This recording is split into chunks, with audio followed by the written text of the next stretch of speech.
हम लोग देखेंगे जैसे 24th मई को we have a prelims examination of 2026. So what are the things that you have to keep in your mind before appearing in the prelims 2026. तो कौन कौन सी चीज़ों पे ध्यान रखना है with my own experience of giving examination. So उस basis पे I will be explaining you and also the taking the classes of analyse smart current affairs programme here. उस बेसिस पे मैं कुछ चीज़ें बताऊंगा आपको जिस चीज़ों पे आपको ध्यान रखना है बिफोर अपीयरिंग इन 2026 प्रीलिम्स एग्जामिनेशन. तो सबसे पहला कॉन्फिडेंस बना के रखना है. कॉन्फिडेंस और टेम्परामेंट का एग्जाम है, बहुत ज़्यादा नॉलेज का जरूरत नहीं रिक्वायर्ड है. मतलब नॉलेज होना is a good thing but more you need a confidence to crack the examination. Pure knowledge का गेम नहीं है.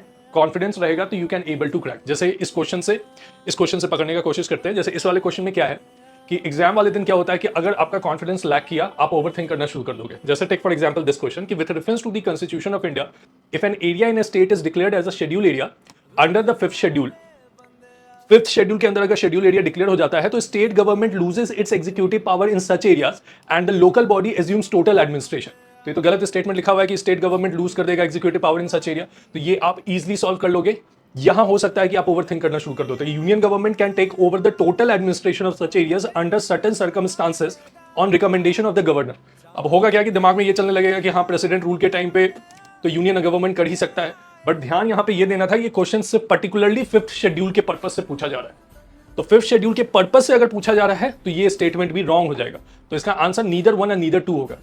एग्जाम में हम लोग क्या करते हैं ओवरथिंक करना शुरू कर देते हैं और मिस्टेक कर देते हैं.